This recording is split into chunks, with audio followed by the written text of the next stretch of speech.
पिछली वीडियो में हम लोग अल्कोहल बनाने की क्या बोलते हैं फिनाल बनाने की विधि पढ़ रहे थे। उसमें फर्स्ट टाइप का रिएक्शन हो चुका था कि फिनाल की वो अभिक्रियाएं जिसमें फिनाल के OH समूह के ऑक्सीजन और हाइड्रोजन बॉन्ड के विदलन के कारण जो रिएक्शन होता है उसको हम कंप्लीट कर चुके थे। अब अगला है सेकंड टाइप, फिनाल के कार्बन ऑक्सीजन COH के कार्बन ऑक्सीजन आबंध के विदलन के कारण अभिक्रियाएं। तो सबसे पहला हमारा रिएक्शन है PCl5 के साथ अभिक्रिया, फास्फोरस पेंटा क्लोराइड के साथ अभिक्रिया। तो अल्कोहल की अभिक्रिया हम पढ़े थे कि अल्कोहल फास्फोरस पेंटा क्लोराइड से अभिक्रिया करता है, एलिफैटिक अल्कोहल। तो क्या बनाता है,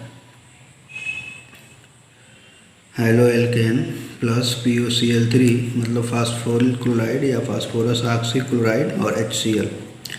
लेकिन यहाँ पे PCl5 का रिएक्शन होगा, सेम प्रोडक्ट उसी टाइप का बनेगा। फिर आगे देखते हैं क्या होता है।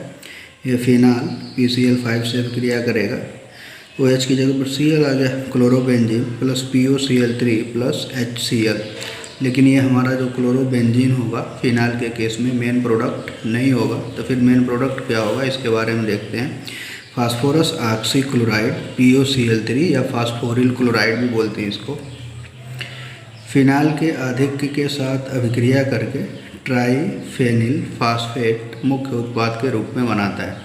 कहने का मतलब ये हो गया कि फिनाल फास्फोरस पेंटा क्लोराइड से अभिक्रिया करेगा तो मेन प्रोडक्ट क्या बनेगा, फास्फोरस ऑक्सी क्लोराइड फिनाल के आधिक्य के साथ अभिक्रिया करके ट्राइफेनिल फास्फेट, ये है मेन प्रोडक्ट, मुख्य उत्पाद बनता है। होगा क्या, 3C6H5OH plus POCl3 equal to C6H5 का whole thrice PO4, triphenyl phosphate. Clear, plus 3HCl। अगला है PCl3 के साथ अभिक्रिया, तो यहाँ भी वही बनेगा, ट्राइफेनिल फास्फेट ही बनेगा।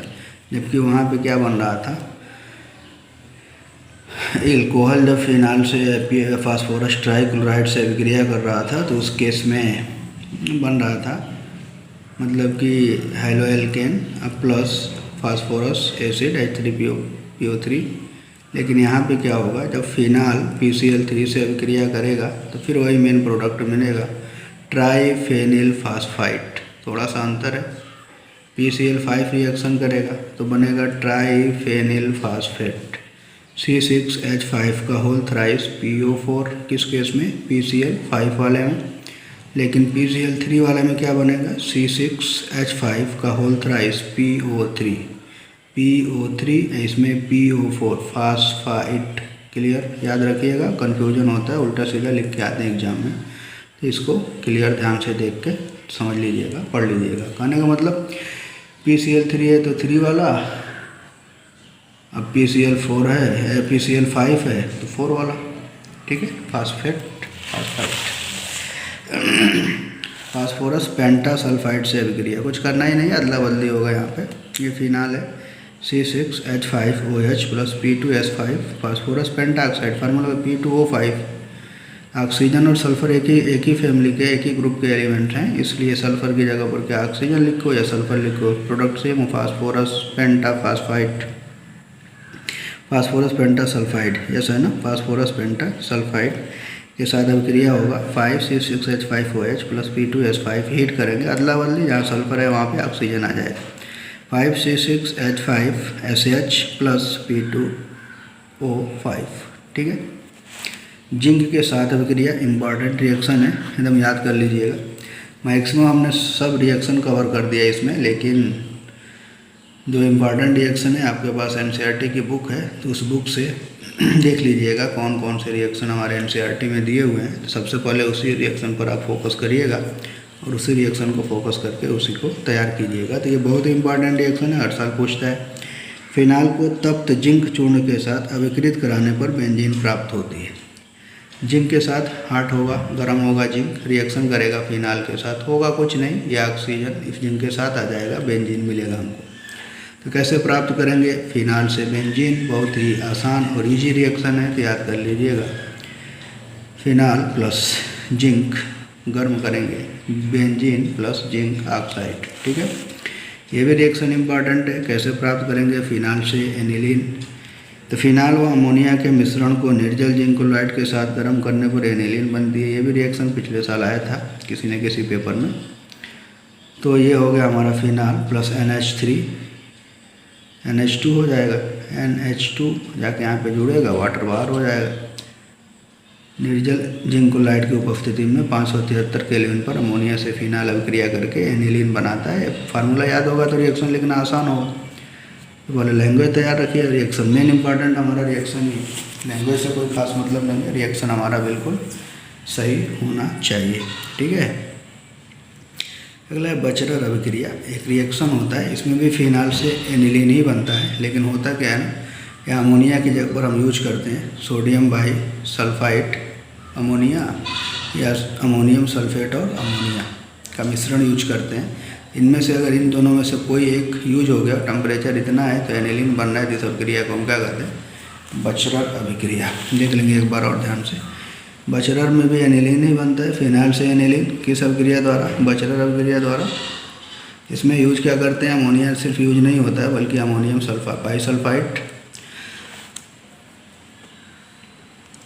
अमोनियम बाईसल्फाइड अमोनिया या सोडियम बाईसल्फाइड अमोनिया या अमोनियम सल्फेट और अमोनिया का मिश्रण यूज होता है, तो क्या बन जाता है हमारा? एनिलीन। इस प्रोसेस को अगर इस केस में मतलब करने का मतलब अगर लैंग्वेज बनाना हो तो क्या लिखोगे कि सोडियम बाईसल्फाइड और अमोनिया से अभिक्रिया करके फिनाल 423 से 433 केल्विन पर एनिलीन बनाता है। यह अभिक्रिया बचरर अभिक्रिया कहलाती है। ये वाला नीचे वाला अमोनियम सल्फेट और अमोनिया की उपस्थिति में 423 से 433 केल्विन पर गर्म करने पर एनिलीन बनता है। क्लियर हो गया। दूसरा टाइप। अब तीसरा है बेंजीन रिंग की अभिक्रियाएँ, बेंजीन वलय की अभिक्रियाएँ। तो फिनाल का रेजोनेंस स्ट्रक्चर हम बनाए थे, तो हमने देखा था कि निगेटिव चार्ज आर्थो और पैरा पोजीशन पर आया था। इसका मतलब ये हो गया कि अगर कोई भी इलेक्ट्रोफाइल इस पर अटैक करेगा तो या तो आर्थो पर जाकर अटैक करेगा या पैरा पर। इसलिए हम कह सकते हैं कि फिनाल की अनुनादी संरचनाओं से स्पष्ट होता है कि फिनाल का OH समूह अर्थात आर्थो पैरा निर्देशक होता है। आर्थो पैरा निर्देशक समूह होता है कौन? फिनाल का जो OH समूह है, ठीक है। तो फिनाल की इलेक्ट्रॉन स्नेही मतलब इलेक्ट्रॉन रागी प्रतिस्थापन अभिक्रियाएँ, उसी को हमको जानना है। इसके पहले भी हम क्लोरोबेंजीन में ऐसे रिएक्शन पढ़ चुके हैं, यहाँ भी वही है। हेडिंग कर लेंगे फिनाल की इलेक्ट्रॉन स्नेही या इलेक्ट्रॉन रागी प्रतिस्थापन अभिक्रियाएँ। फिनाल की इलेक्ट्रॉन स्नेही प्रतिस्थापन अभिक्रियाएँ निम्न प्रकार हैं। पहला है नाइट्रीकरण, नाइट्रेशन। नाइट्रेशन आप जानते हैं किस तरह से होता है। नाइट्रेशन के लिए हम सीधे बताए थे कि नाइट्रेशन में कौन सा रिएजेंट यूज करते हैं, सल्फोनेशन में कौन सा करते हैं, ब्रोमिन मतलब कि हेलोजिनेशन में कौन सा रिएजेंट हम यूज करते हैं, आपको याद होना चाहिए। तो लिखेंगे फिनाल का तनु नाइट्रिक अम्ल द्वारा निम्न ताप 298 केल्विन पर नाइट्रीकरण करने पर आर्थो तथा पैरा नाइट्रोफिनालों का मिश्रण प्राप्त होता है। कुछ नहीं है, रिएक्शन बिल्कुल आसान है। OH फिनाल तनु HNO3, टेम्परेचर 298 केल्विन, एक आर्थो पोजीशन पर NO2 ला के जोड़ दो और एक पैरा पर। इसमें किसका अटैक होता है? NO2+ नाइट्रोनियम आयन, ठीक है ना। इसी का अटैक होता है प्लस वाला। तो कहाँ जाकर अटैक करेगा? या तो आर्थो पर करेगा या पैरा पर, इसलिए कि निगेटिव चार्ज कहाँ पर जनरेट हो रहा है? रेजोनेटिंग स्ट्रक्चर में आर्थो या पैरा पर। तो बोलेंगे मेन प्रोडक्ट कौन होगा? तो पैरा नाइट्रोफिनाल। क्लियर। ये क्वेश्चन पूछता है इसी के बेस पर। आर्थो तथा पैरा नाइट्रोफिनालों के मिश्रण को भाप आसवन द्वारा पृथक करने में भाप वाष्पशील समावयवी का नाम बताइए, इसका कारण भी दीजिए। आंसर होता है आर्थो तथा पैरा समावयवियों को वाष्पीय आसवन द्वारा पृथक किया जा सकता है। अंतः आणविक इंट्रामालिकुलर हाइड्रोजन आबंध के कारण आर्थो नाइट्रोफिनाल भाप द्वारा वाष्पित होती है, जबकि पैरा नाइट्रोफिनाल कम वाष्पशील होती है, क्योंकि इसमें अंतर आणविक इंटरमालिकुलर हाइड्रोजन बंध विद्यमान होता है, जिससे अणु संगुणित हो जाते हैं। ये तो हमारा आंसर हो गया, लेकिन दोनों में हाइड्रोजन बॉन्डिंग, मतलब आर्थोनाइट्रोफिनाल की हाइड्रोजन बॉन्डिंग और पैरानाइट्रोफिनाल की हाइड्रोजन बॉन्डिंग आपको वहाँ पे दिखाना पड़ेगा। तो ये वाला हम हाइड्रोजन बॉन्डिंग बना के दिखा चुके हैं। तो इसके नीचे मतलब क्या हुआ, इसके नीचे वही बॉन्डिंग आपको दिखाना पड़ेगा आंसर लिखने के बाद। ठीक है, इंपॉर्टेंट क्वेश्चन है, एनसीईआरटी का क्वेश्चन है, पूछता भी है, तो इसको आप समझ लीजिए। कहने का मतलब आर्थो में क्या हो जाता है, तो एक ही मालिक्यूल के अंदर हाइड्रोजन बॉन्डिंग हो जाती है, मालिक्यूल और छोटा हो गया सिकुड़ के। कहने का मतलब भाप द्वारा आसानी से अकेला उड़ जाएगा। लेकिन अगर पैरानाइट्रोफिनाल की हम बात करें तो कई मालिक्यूल्स आपस में ऐड हो जाते हैं पैरा में। पैरानाइट्रोफिनाल में मतलब कि एक पैरानाइट्रोफिनाल, फिर दूसरा पैरानाइट्रोफिनाल, फिर तीसरा पैरानाइट्रोफिनाल, तो कई मालिक्यूल्स के बीच में हाइड्रोजन बॉन्डिंग होती है, जिसकी वजह से वो संगुणित होते हैं, पास पास आते हैं, उनको अलग करना मुश्किल होता है। ठीक है, समझ में आ गया होगा। अगला है सांद्र, उसी में नीचे सांद्र H2SO4 की उपस्थिति में सांद्र HNO3 के साथ गर्म करने पर मतलब फिनाल को 2,4,6 ट्राई नाइट्रोफिनाल मतलब पिक्रिक अम्ल की कम मात्रा प्राप्त होती है, क्योंकि अधिकतर नाइट्रोफिनाल नाइट्रिक अम्ल द्वारा ऑक्सीकृत हो जाते हैं। अगर कंसनट्रेटेड H2SO4 की उपस्थिति में कंसनट्रेटेड नाइट्रिक अम्ल से रिएक्शन कराएं तो हमको पिक्रिक अम्ल मिलेगा, लेकिन उसकी मात्रा बहुत ही कम होगी। ये भी रिएक्शन आप चाहें तो पूछे कि कैसे प्राप्त करेंगे फिनाल से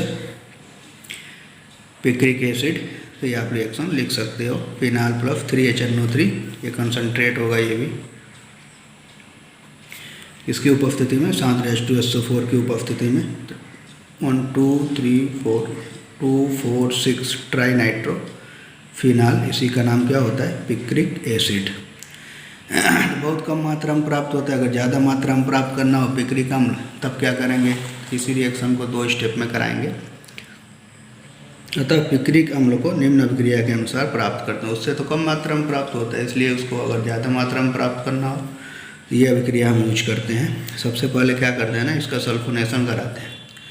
कंसनट्रेटेड H2SO4 से रिएक्शन कराएंगे फिनाल का। हम जानते हैं कि यहाँ पे भी क्या इसका एडिशन होगा, SO3H, ये प्लस का ये तो होता है, आर्थो पैरा बचा के जुड़ेगा, OH SO3H या फिर OH SO3H, आर्थोफिनाल सल्फोनिक अम्ल, दूसरा क्या है, पैराफिनाल सल्फोनिक अम्ल। ठीक है, ये बनेगा। उसके बाद फिर तब इसका रिएक्शन कंसनट्रेटेड HNO3 से कराओगे, तब हमको पिक्रिक अम्ल प्राप्त होगा, 2,4,6 ट्राई नाइट्रोफिनाल पिक्रिक अम्ल। ठीक है, तो सबसे इम्पॉर्टेंट, सबसे मतलब कि अगर ज़्यादा मात्रा में पिक्रिक अम्ल बनाना है तो 2 स्टेप में यूज करते हैं। पहले हम इसका सल्फोनेशन कराते हैं, हमको आर्थो और पैराफिनाल सल्फोनिक एसिड मिलता है, फिर उसका नाइट्रेशन कराते हैं, तब हमको मिलता है 2,4,6 ट्राई नाइट्रोफिनाल। क्लियर? ठीक है, तो आप डायरेक्ट अगर पूछे कि कैसे प्राप्त करेंगे फिनाल से पिक्रिक एसिड, तो आप ऊपर वाला रिएक्शन जो सेकेंड वाला लिखवाएं उसको भी लिख सकते हो। आप पूछे कि किस केस में अधिक मात्रा में प्राप्त होगा, तो ये वाला रिएक्शन आपको लिखना पड़ेगा। अगला क्वेश्चन है आपके लिए, सॉल्व कर दीजिएगा। निम्नलिखित अभिक्रियाओं में बनने वाले मुख्य उत्पादों की संरचनाएं दीजिए। 3-मेथिल फिनाल का मोनोनाइट्रीकरण, 3-मेथिल फिनाल का डाइनाइट्रीकरण, फेनिल एथेनोएट का मोनोनाइट्रीकरण। ठीक है, तो तीनों रिएक्शन आप कंप्लीट करके दीजिएगा। अगला है सल्फोनीकरण। तो सल्फोनीकरण में क्या होता है, कंसनट्रेटेड H2SO4 या ओलियम का यूज करते हैं। तो यहाँ पे H2SO4 अगर यूज करेंगे तो क्या होगा, आर्थोफिनाल सल्फोनिक एसिड, पैराफिनाल सल्फोनिक एसिड प्राप्त होगा। रिएक्शन समझ में आ रहा है, H2SO4 के साथ खाली हीट कर देना है, हमको मिल जाएगा आर्थोफिनाल सल्फोनिक एसिड और पैराफिनाल सल्फोनिक एसिड। अगला है हमारा हैलोजनीकरण। तो क्लोरीन अथवा ब्रोमीन जल, याद रखिएगा, क्लोरीन अथवा ब्रोमीन जल की अभिक्रिया फिनाल के साथ करने पर 2,4,6 ट्राई हैलोफिनाल का सफ़ेद अवक्षेप प्राप्त होता है अगर ब्रोमीन जल यूज करेंगे तो। फिनाल प्लस 3Br2 ब्रोमीन जल, 2,4,6 try bromo phenol plus 3HBr। होता क्या है ना, इसमें ये फिनाक्साइड आयन में कन्वर्ट होता है। फिनाक्साइड आयन में कन्वर्ट होगा तो 3 जगह माइनस नेगेटिव चार्ज तुरंत आप बढ़ जाएगा, आर्थो पोजीशन पर, और ये Br जो होता है ना, Br+, ये तीनों जगह जाकर अटैक करके मतलब बहुत तेज़ी के साथ ये रिएक्शन कर लेता है। अगर जल की उपस्थिति में रिएक्शन होगा तब, जैसे ब्रोमीन जल में ये आयनित हो जाएगा फिनॉक्साइड आयन और हाइड्रोजन आयन के रूप में। इसी वजह से क्या होता है, यहाँ पे हमको ट्राई ब्रोमोफिनाल प्राप्त होता है। ठीक है। अध्रुवीय विलायक जैसे कार्बन डाइसल्फाइड, कार्बन टेट्राक्लोराइड की उपस्थिति में कम ताप पर 273 केल्विन पर फिनाल ब्रोमीनीकरण या क्लोरीनीकरण पर मोनोहाइलोफिनाल देता है। इसके मुख्य उत्पाद पैरासमय होता है। लेकिन अगर वहीं पे कोई अक्रिय विलायक, अध्रुवीय विलायक उपस्थित है, मतलब जल के अंदर रिएक्शन हम नहीं करा रहे हैं, तो फिर हमको वही मिलेगा आर्थो और पैरा हाइलोफिनाल। अगर ब्रोमीन है तो ब्रोमोफिनाल, क्लोरीन है तो क्लोरोफिनाल। ठीक है। ये OH है प्लस Br2CH2 रिएक्शन कराएंगे आर्थो ब्रोमोफिनाल, पैरा ब्रोमोफिनाल। मेन प्रोडक्ट कौन होगा, पैरा ब्रोमोफिनाल। क्लोरीन का है, गैस से रिएक्शन कराएंगे, क्लोरीन गैस से रिएक्शन क्या होगा, प्रोडक्ट क्या बनेगा, बना लीजिएगा। ठीक है। फ्रीडल क्राफ्ट अभिक्रिया या फ्रीडल क्राफ्ट एल्काइलेशन, तो होता कुछ नहीं है। एल्किल समूह का अगर एल्काइलेशन का मतलब क्या होगा, यहाँ पे क्या मतलब, बेंजीन रिंग का कोई भी एल्काइलेशन रिएक्शन होता है, जिसका मतलब होता है ना, बेंजीन से एक हाइड्रोजन रिप्लेस होगा और उसकी जगह पर एल्किल ग्रुप अगर ऐड हो रहा है तो उसी को हम क्रिया को क्या बोलते हैं, एल्किलीकरण। जैसे मान लो यहाँ पे एक हाइड्रोजन है, ठीक है, सपोज दैट यहाँ पे एक हाइड्रोजन है, इसका हम मेथिल क्लोराइड के साथ अगर हम रिएक्शन कराएं तो ये हाइड्रोजन की जगह पर अगर ये ग्रुप CH3 जाके अटैच हो जाए तो ये मेथिल ग्रुप है, इसी को एल्किल बोलते हैं। इसी अभिक्रिया को हम क्या बोलेंगे, एल्किलीकरण या फिर Friedel Crafts alkylation, Friedel Crafts एल्किलीकरण अभिक्रिया। ठीक है। तो होगा क्या, देखिए आर्थो और पैरा पोजीशन में जाके कौन जुड़ गया, CH3। इसको बोलते हैं आर्थोक्रिसाल, तो इसका नाम तो आप जानते ही होंगे, क्या हो जाएगा, पैराक्रिसाल। तो फ्रीडल क्राफ्ट एल्काइलेशन, इसी तरह फ्रीडल क्राफ्ट एसाइलेशन भी बोलते हैं, एसिटाइलेशन या एसाइलेशन। तो एसिटिल समूह, ये एसिटिल समूह है हमारा। एसिटिल समूह अगर जा करके अटैच हो जाए हाइड्रोजन पर, यहाँ से हाइड्रोजन हटाए, इसकी जगह पर एसिटिल समूह जाकर जुड़े, ये वाला वो थोड़ा सा गलत हो गया, देख लीजिए, ये एसिटिल समूह CH3CO, ये नहीं होगा, ठीक है ना। तो समझ लीजिए CH3CO समूह, COCH3 ये एसिटिल समूह है। ध्यान से देखिएगा, थोड़ा सा मिस्टेक हो गया, एकदम ध्यान से देख लीजिएगा, समझ में आएगा। ये एसिटिल समूह, ठीक है। तो यही ग्रुप जा कर के कहाँ पे हो जाए, यहाँ पे लग जाए और हाइड्रोजन यहाँ से हट जाए। हाइड्रोजन हटेगा तो मानो ये H और ये Cl मिल के क्या बना लेंगे, HCl, और COCH3 ये जाके ऐड हो जाएगा। नाम क्या हो जाएगा, आर्थो एसिटिल फिनाल है, इसका नाम पैरा एसिटिल फिनाल। देख लीजिएगा स्ट्रक्चर थोड़ा घुमा के बनाए लेकिन सही है। आर्थो हाइड्रॉक्सी एसिटोफिनोन भी बोलते हैं। ठीक है। फार्मिलीकरण, तो फार्मिल समूह जानते हो किसे कहते हैं, CH2 समूह को फार्मिल समूह कहते हैं। अगर हाइड्रोजन हटे बेंजीन से और उसकी जगह पर CH2 ग्रुप लग जाए, इसी अभिक्रिया को हम क्या बोलेंगे, फार्मिलीकरण अभिक्रिया। तो वह अभिक्रिया जिसमें बेंजीन वलय से एक हाइड्रोजन परमाणु का प्रतिस्थापन फार्मिल मतलब CH2 समूह द्वारा होता है, तो इस अभिक्रिया को हम फार्मिलीकरण अभिक्रिया कहते हैं।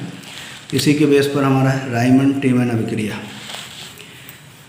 हम यहाँ पे इस रिएक्शन का मतलब कि लैंग्वेज नहीं यूज कर रहे हैं, ना ही लिख रहे हैं, आप इसके पहले भी पढ़ चुके हैं क्लोरोफार्म में रायमंड टीमन अभिक्रिया। तो एक बार यहाँ पे डिलीट हम सिर्फ रिएक्शन करते हैं, यहाँ पे आप एक बार देख लीजिएगा, एक बार मतलब कि रिपीट हो जाएगा, रिवीजन भी आपका हो जाएगा, तैयार भी हो जाएगा।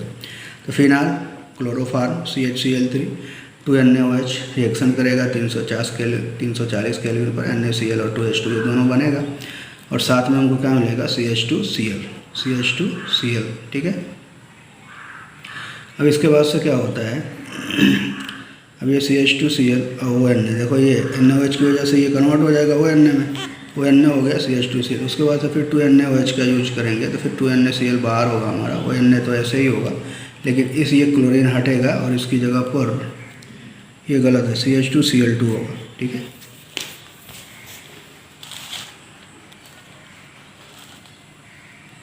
हमको तो लग रहा है CHCl2 होगा, थोड़ा सा गलत हो रहा है ये रिएक्शन, ऐसे होगा, सही कर लीजिएगा इसको। CHCl2। NaOH से कराएंगे, दोनों Cl OH से रिप्लेस होगा। OH समूह, हम जानते हैं कि एक कार्बन पर दो OH समूह कभी रुक नहीं सकते, अस्थायी कंपाउंड होता है, तुरंत वाटर बन के निकलेंगे, ये डबल बॉन्ड हो जाएगा। ONaCHO, ठीक है। फिर उसके बाद तनु HCl से कराओगे, Na हटेगा, H चला जाएगा, सैलिसिल एल्डिहाइड। ये रिएक्शन है हमारा राइमर टीमैन अभिक्रिया। एक बार और ध्यान से देखते हैं। ये हमारा है फिनाल में CHCl3 + 2 NaOH का यूज करेंगे, तो 2OH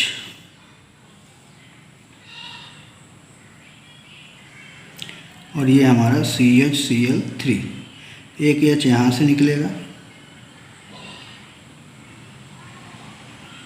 एक Na इसके साथ चला जाएगा, H की जगह पर कौन चला गया, Na। एक Na एक Cl में के NaCl बाहर हो जाएगा, फिर ये वाटर बाहर हो जाएगा। तो बाहर क्या हो रहा है इससे हमको कोई खास मतलब नहीं, बन क्या रहा है इसको ध्यान देना है, करना कुछ नहीं है। NaOH की वजह से ये कन्वर्ट हो जाएगा ONa में, और यहाँ पे एक हाइड्रोजन निकल करके, मान लिया यहाँ पे 2OH है, यहाँ पे एक H यहाँ से, एक H यहाँ से, तो 2H और 2OH मिलकर 2H2O बाहर हो रहा है, और Na और Cl मिलकर एक NaCl बाहर हो रहा है। तो इसमें कोई बहुत बड़ी बात नहीं है। लेकिन यहाँ पे क्या होगा, CH एक Cl सिर्फ निकल रहा है तो बच गया, तो इस कार्बन पर कौन जाकर जुड़ेगा, CHCl2, ठीक। अगले स्टेप में NaOH, दो मॉलिक्यूल NaOH का मतलब 2 OH मिलेगा हमको, इन दोनों Cl को हटाएगा ये, तो दोनों Cl को हटा गया तो CH से क्या जुड़ा, OH। अब हम जानते हैं कि एक कार्बन पर 2 OH समूह नहीं रह सकते, तो हम वाटर को बाहर करते हैं, वाटर बाहर करेंगे तो एल्डिहाइड में कन्वर्ट हो जाएगा। ये हमारा बन गया ONaCHO, डाइल्यूट HCl डालोगे, Na अलग, H में कन्वर्ट हो जाएगा, सैलिसिल एल्डिहाइड। ये हमारा राइमर टीमैन अभिक्रिया है, एक बार ध्यान से लिख के पढ़ लीजिएगा, ठीक है। गाटरमान एल्डिहाइड अभिक्रिया, यहाँ भी वही होगा। इसमें क्या होता है, फिनाल निर्जल जिंक क्लोराइड की उपस्थिति में हाइड्रोजन क्लोराइड और हाइड्रोजन साइनाइड के मिश्रण के साथ अभिक्रिया करके मुख्य उत्पाद के रूप में पैरा हाइड्रॉक्सी बेंजल्डिहाइड बनाता है। इस अभिक्रिया को गाटरमान एल्डिहाइड अभिक्रिया कहते हैं। तो हमें फार्मूलीकरण पढ़ना है, मतलब एल्डिहाइड समूह को हम बेंजीन रिंग पे अटैच करा रहे हैं, ठीक है। उसी को हम क्या बोलते हैं, फार्मूलीकरण। तो इसमें क्या होता है, HCl और HCN रिएक्शन करेगा तो ये कंपाउंड बनेगा। कहने का मतलब ये हुआ है कि ये H जो है यहाँ M से जाकर जुड़ जाएगा, ये CH रहेगा, तो Cl CH double bond NH ये बनेगा, ठीक है। अब इसी का अटैक होगा, देख रहे हैं अभी, final reaction Cl CH double bond NH, para position से एक हाइड्रोजन ऐसे निकलेगा और इसको बाहर करेगा ऐसे करके, ठीक। Cl ख़त्म, फिर आ गया क्या यहाँ पे, CH double bond NH, clear. Into HCl यहीं पे साथ में लगा होगा एकदम पॉइंट के साथ, ये लगा रहेगा साथ में, इंटू HCl। H3O के साथ जल अपघटन कराओगे इसका, ये ग्रुप CH डबल बॉन्ड, यहाँ पे O आ जाएगा CHO, और बाकी सब NH 1 2 और 2 यहाँ से 4 NH4 Cl बन जाएगा, और यहाँ पे हमारा हो जाएगा CHO, ठीक है। Para hydroxy benzaldehyde, Gattermann aldehyde अभिक्रिया या गाटरमान कोच एल्डिहाइड संश्लेषण भी बोलते हैं, ठीक है। तो इस रिएक्शन को आप लोग पढ़ लीजिएगा, इंपॉर्टेंट सब रिएक्शन है दोनों। कार्बोक्सिलीकरण आ गया, वहाँ पे फार्मूलीकरण मतलब फार्मिल ग्रुप को बेंजीन रिंग पे लगा रहे थे, कार्बोक्सिलीकरण कार्बोक्सिल ग्रुप को बेंजीन रिंग पे हम अटैच कराएंगे, ठीक है। इसमें क्या है, बेंजीन रिंग के एक हाइड्रोजन परमाणु के कार्बोक्सिल समूह द्वारा प्रतिस्थापन को कार्बोक्सिलीकरण कहते हैं। इसमें भी राइमर टीमैन अभिक्रिया, तो आप पढ़े थे राइमर टीमैन अभिक्रिया, एक में बेंजल्डिहाइड बना रहे हो, लेकिन यहाँ पे एसिड बनेगा कब, जब हम क्लोरोफार्म का यूज करते हैं फिनाल के साथ, NaOH और क्लोरोफार्म यूज होता है तो हमको एल्डिहाइड प्राप्त होता है, मतलब सैलिसिल एल्डिहाइड प्राप्त होता है। लेकिन वही अगर कार्बन टेट्राक्लोराइड यूज करेंगे उस केस में हमको सैलिसिलिक एसिड प्राप्त होगा। ये भी अभिक्रिया राइमर टीमैन अभिक्रिया ही कहलाती है। तो इसका लैंग्वेज हमने यूज किया है। फिनाल की अभिक्रिया कार्बन टेट्राक्लोराइड तथा कास्टिक क्षार के विलयनों के साथ 340 केल्विन ताप पर कराने पर प्राप्त यौगिक को तनु HCl द्वारा अपघटित करने पर आर्थो हाइड्रॉक्सी बेंजोइक अम्ल मुख्य उत्पाद के रूप में प्राप्त होता है। यह अभिक्रिया राइमर टीमैन अभिक्रिया कहलाती है, ठीक है। एक बार 2 बार पढ़ कर रट लीजिएगा। अब रिएक्शन देखिए, समझा रहे हैं इसको भी। इसमें मान लीजिए फिनाल CCl4 2NaOH NaCl, एक Na एक Cl बाहर, क्लियर। फिर OH 2OH, एक H यहाँ से एक H यहाँ से, 2H 2OH मिलकर 2H2O बाहर। इतना तो क्लियर है। इसके बाद एक क्लोरीन चला गया तो कितना बचा, सिर्फ एक, तो एक कार्बन की बैलेंस ही खाली हुई, ये अटैक हो गया यहाँ पे CCl3, ठीक है। अब देखिए NaOH, यहाँ 3 क्लोरीन को हमको हटाना है तो 3 NaOH का मॉलिक्यूल हम यूज करेंगे।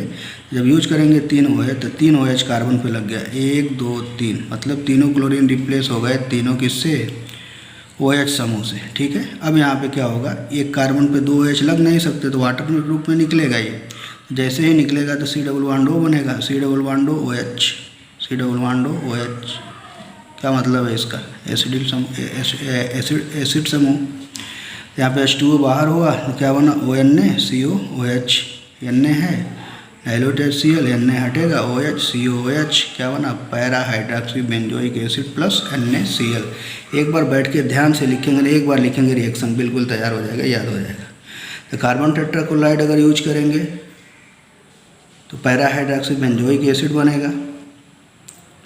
अगर क्लोरोफार्म यूज करेंगे तो पैरा नहीं होगा जी, गलत हो गया, आर्थो हाइड्रोक्सी बेंजोइक एसिड, गलत है ये, आर्थो हाइड्रोक्सी बेंजोइक एसिड बनेगा।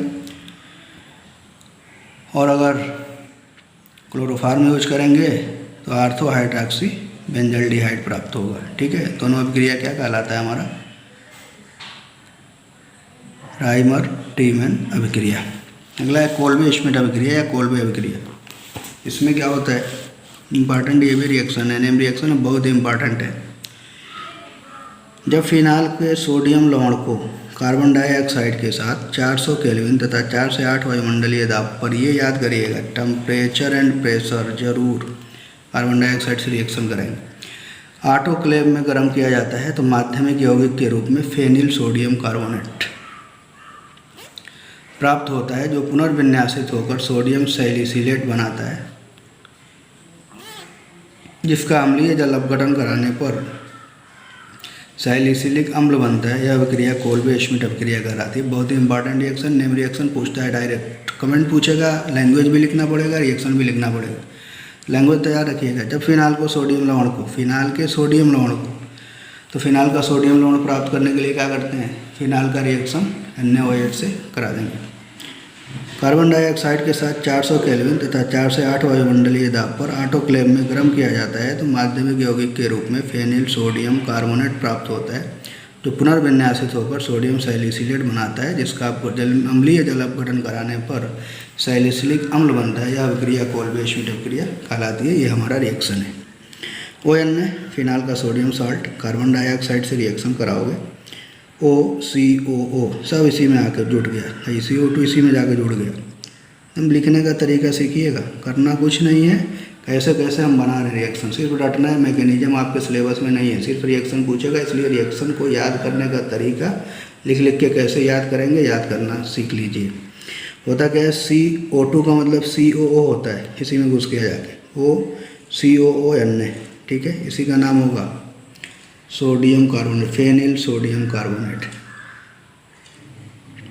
Phenyl sodium carbonate. पुनर्विन्यास होगा, पुनर्विन्यास होगा तो ये पूरा COONA यहाँ पे आके जुड़ जाएगा, COONA यहाँ पे चला जाएगा, यहाँ से H यहाँ चला जाएगा। होता कुछ नहीं है, यहाँ का जो H है ये H यहाँ चला जाएगा और ये जो है यहाँ ये कार्बन आकर के इस पर अटैच हो जाएगा, ठीक है। ये H ऐसे चला जाता है, ठीक है। तो क्या होगा, यहाँ पे क्या हो जाएगा OH और यहाँ पे COON, डाइल्यूट HCl से कराओगे बाहर H आ जाएगा, OH COOH, para hydroxy benzoic acid, para hydroxy benzoic acid, इसी को क्या बोलते हैं, फिर पैरा हम गलत लिख रहे हैं, थोड़ा देखिएगा कन्फ्यूजन हो रहा है बार बार, आर्थो हाइड्रोक्सी बेंजोइक एसिड, ठीक है। अगर ऐसा कोई मतलब अगर गलती अगर कहीं पे दिखाई दे आर्थो और पैरा में, तो आप लोग को उसको सही कर लीजिएगा, बोलने में कभी कभी इधर उधर हो जाता है, ठीक है। इसको आप लोग कंप्लीट कर लीजिएगा, ठीक है। बस एक परीक्षण और उसके बाद से फिर अगले मतलब कि और रिएक्शन फिर अगले लेक्चर में पढ़ाएंगे। लीबरमान नाइट्रोसो अभिक्रिया, इसका भी रिएक्शन है, थोड़ा कॉम्प्लिकेटेड रिएक्शन है, तो हमारे सिलेबस में रिएक्शन नहीं है, डायरेक्ट इसका परीक्षण ही पूछा जाता है। फिनाल का परीक्षण लीबरमान आइसोनाइट्रोसो परीक्षण किसे कहते हैं, या लीबरमान नाइट्रोसो अभिक्रिया द्वारा फिनाल का परीक्षण कैसे करते हैं। करते कुछ नहीं है, फिनाल को NaNO2 तथा 1-2 बूंद H2SO4 के साथ गर्म करते हैं। मतलब फिनाल में सोडियम नाइट्राइट और H2SO4 1-2 बूंद मिला देंगे तो पहले लाल भूरा रंग आता है, गर्म करेंगे तो कलर क्या आ जाएगा, लाल भूरा, जो शीघ्र गहरा नीला हरा हो जाता है, तुरंत गहरा नीला और हरा हो जाएगा। इसमें जल मिलाएंगे तो कलर क्या हो जाएगा, लाल। जल मिलाने पर कलर लाल हो जाता है, इसमें जल मिलाने पर कलर लाल हो जाता है तथा इसके बाद क्षार मिलाने पर फिर से नीला हरा हो जाता है। यह फिनाल का परीक्षण भी है। तो आपको कलर याद करना पड़ेगा। पहले NaNO2 और H2SO4 मिलाकर गर्म करते हैं तो पहले कलर लाल भूरा, कुछ ही देर के बाद गहरा नीला हरा, और उसके बाद जल मिलाएंगे तो लाल हो गया यहाँ से परीक्षण। फिर कोई भी क्षार अगर ऐड कर दोगे तो कलर क्या हो जाएगा, नीला हरा। इससे पता चलेगा कि यह फिनाल है। और इस परीक्षण को क्या बोलते हैं, लीबरमान नाइट्रोसो परीक्षण फिनाल का, या लीबरमान नाइट्रोसो अभिक्रिया। हम रिएक्शन दिखाते हैं लेकिन यहाँ पे कोई ज़रूरत नहीं है इसकी, इसलिए आप लोग सिर्फ ये कलर आप याद रखिएगा। Thank you.